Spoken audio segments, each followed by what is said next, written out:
About 13.7 billion years ago, this tiny singularity violently exploded. Salut tout le monde, c'est Xavier, bienvenue sur Watch Mojo français. Aujourd'hui on se retrouve pour le top 10 des choses que la science galère toujours à expliquer. Life is the right atoms and molecules arranged in the right way. It was a pulse with a width of around 72 seconds. Each helps us understand the universe beyond what the eye can see. Pour cette liste, on se penche sur les questions qui hantent toujours les scientifiques, même aujourd'hui. Et il y a de quoi se gratter la tête pendant des heures. Est-ce que vous aussi vous posez des questions auxquelles la science ne peut pas répondre? Dites-le nous en commentaire. Numéro 10, la création de l'univers. Voilà un mystère qui a de grandes chances de rester mystérieux pour toujours. Comment est né l'univers? Oui, c'est vrai, il y a la théorie du Big Bang qui mérite plus qu'une série télé à son nom. Nothing is more powerful than the colossal explosion that created it all. Selon cette théorie, l'univers a commencé à s'étendre à partir d'un point précis il y a 13,8 milliards d'années, à une vache près, ce qui a provoqué la création des étoiles, des galaxies, des planètes et en un mot, d'absolument tout ce qui existe. Mais qu'est-ce qu'il y avait avant le Big Bang? To ask what's before the Big Bang, what's before there is time, is really a meaningless question.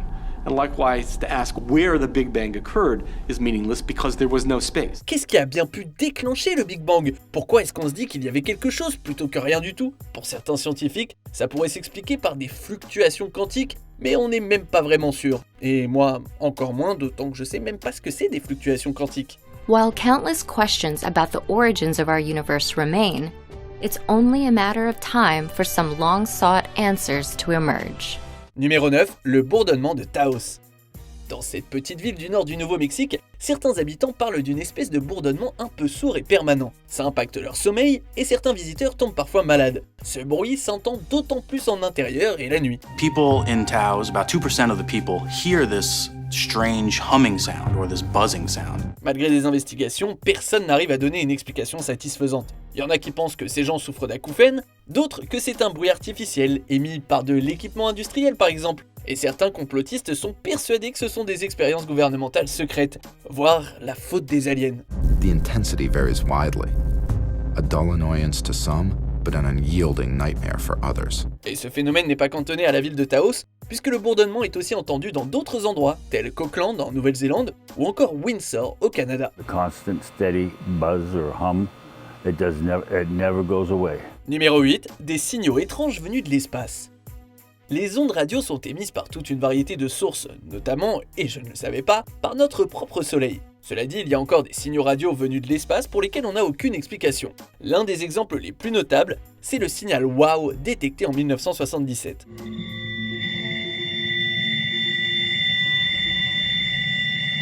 Provenant de la constellation du Sagittaire, il était tellement chelou que les scientifiques qui l'ont capté et ceux qui l'ont écouté ensuite se sont demandé s'ils n'avaient pas entendu là les extraterrestres. He circled that pulse, that 72-second flash of radio waves, and wrote "wow" next to it. Dans la famille des ondes radio, il y a aussi de rapides éclats, des pulsations très fugaces venues des fins fonds de la galaxie, dont certains qui se répètent. Est-ce que ça vient de la rotation d'étoiles à neutrons, de trous noirs, d'aliens? Je ne sais pas. Et vous? Numéro 7, les empreintes digitales.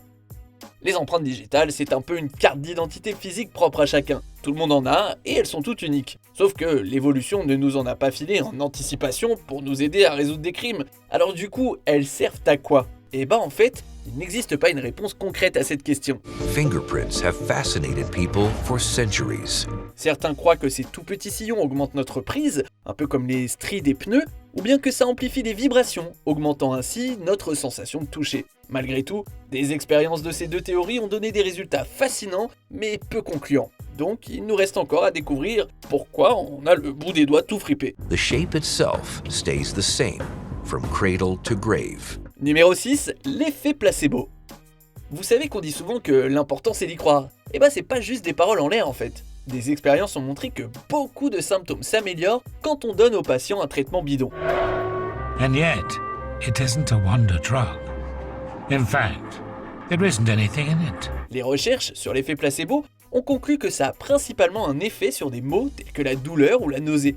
De manière générale, ça ne soigne pas réellement le problème de santé sous-jacent, mais ça reste quand même ouf que notre esprit soit capable d'avoir ce genre de pouvoir sur notre corps. But in the areas where they seem effective, scientists are beginning to wonder how we can make the most of them.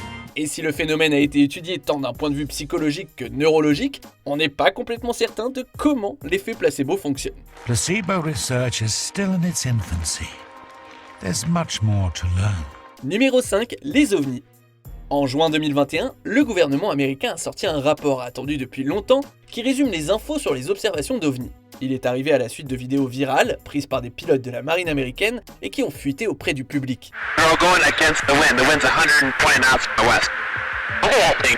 Malheureusement, le rapport n'est pas très concluant, affirmant que si certains de ces phénomènes aériens inexpliqués peuvent être expliqués, d'autres relèvent encore du mystère. Et si ça se trouve, c'est le résultat d'une technologie secrète russe, ou chinoise, ou bretonne. On sait jamais, hein. Hovering in the wind, stopping instantly, and moving extremely fast at hypersonic speeds. Bref, on ne sait même pas si c'est des objets terrestres ou des appareils aliens. Ah non, mais là on peut tout imaginer, hein. Pourquoi pas une visite de la Terre par le Jeff Bezos extraterrestre? The objects seen in the various clips are unidentified aerial phenomena, or UAPs. Numéro 4, la migration des animaux. Afin de survivre aux changements saisonniers, des animaux sur toute la planète entreprennent de véritables périples vers des endroits plus cléments et adaptés. Mais les scientifiques galèrent toujours à comprendre comment ils retrouvent leur chemin. It's a tough trek, risking dehydration, robber crab attacks and angry birds. Quand les humains sont partis en quête de nouvelles terres à explorer et dans lesquelles s'installer, il a fallu une sacrée dose d'outils de navigation pour y aller, et quand bien même, nombre d'aventuriers se sont perdus en route. Et pourtant, une bande d'hirondelles est capable de revenir exactement au même endroit chaque année. Les recherches ont montré que certains animaux, comme par exemple les pigeons, sont capables de sentir le champ magnétique de la planète. Du coup, autre question, combien d'espèces possèdent ce talent incroyable et comment ça les aide à se rendre à des endroits si loin et si spécifiques? On est plutôt bien calé sur le pourquoi, mais pas trop sur le comment. Paranormal or not, pigeons, those most ordinary of birds, are going to keep us guessing for a little longer. Numéro 3, pourquoi nous rêvons? Les rêves sont une grande partie de notre vie. Reste qu'ils continuent à étonner les chercheurs. Comment fonctionnent les rêves et pourquoi exactement est-ce que nous rêvons? This lack of muscle activity is known as atonia and is believed to be a protective mechanism to prevent us from acting out our dreams and getting injured. Certains ont stipulé que les rêves aident la mémoire à gérer les souvenirs, c'est-à-dire que le cerveau crée des liens et des connexions, d'où le fait qu'il nous arrive d'avoir des rêves basés sur des émotions ou des événements récents. Mais du coup, ce qui est chelou, c'est que les rêves aient l'air si aléatoires. C'est souvent du grand n'importe quoi. On ne sait pas vraiment pourquoi, et ça ouvre la porte à une question plus large encore. Pourquoi est-ce qu'on dort tout court? Ah ouais, d'un point de vue évolution, ça nous rend vachement vulnérables à nos prédateurs. Ça laisse perplexe, mais quoi qu'il en soit de ces découvertes, on peut tous se mettre d'accord sur le fait que se mettre à l'aise et faire une petite sieste, ça n'a pas de prix. Imagine explaining sleep to an alien. Oh, what are you going to do now? Well, I'm going to lay down and be semi-comatose for a third of a day. Numéro 2, la matière noire. Elle constitue près de 85% de la matière dans tout l'univers et pourtant, on n'a aucune idée de ce que c'est. It includes a substance called dark matter and a force called dark energy. On est capable de déduire que la matière noire existe de façon indirecte grâce à différents moyens, mais ça n'interagit pas avec les radiations électromagnétiques, du coup impossible de l'observer directement.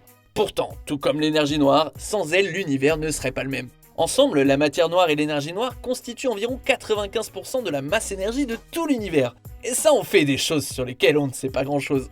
Des forces et de la matière invisible ont un impact sur nous, sans qu'on ne s'en rende compte. Dark energy is a mysterious force that fills the space between objects. Quand on aura enfin capté ce qu'est vraiment la matière noire, on aura fait un grand pas vers la compréhension de l'univers et de comment ce dernier fonctionne. But we can't quite put our finger on it. We don't know exactly what it is. On arrive presque à la fin. Nous publions de nouvelles vidéos chaque jour, alors avant de continuer, abonnez-vous et activez la petite cloche et les notifications sur téléphone pour ne rien rater. Numéro 1. Comment la vie a commencé? De l'avis général des scientifiques, l'évolution explique comment un nombre très élevé d'espèces différentes ont changé et se sont séparées au fil du temps. Mais comment la vie est-elle arrivée en premier lieu? Comment le processus biologique est-il apparu à partir de matière non organique? So you have to start with a world which is just chemistry and geology. Est-ce que toutes ces molécules se sont assemblées comme il fallait par pure chance? Malgré bon nombre de théories, l'eau étant souvent l'élément clé de celle-ci, les scientifiques sont incapables de donner une réponse définitive pour le moment. Quand ils y parviendront, ça devrait grandement nous aider à comprendre d'où nous venons et de savoir si la vie est possible ailleurs. But what is it? Is it animal or plant? C'est sans doute l'une des questions les plus cruciales à laquelle on répondra, et c'est évident que la vie changera à jamais dès lors qu'on aura trouvé la clé à ce mystère. The more of these experiments you tick off, if you like, the more you realize, we're on the point of understanding it. Que pensez-vous de notre sélection? Est-ce que ça a piqué votre curiosité scientifique? Dites-le moi dans les commentaires et checkez ces autres super vidéos de WatchMojo français.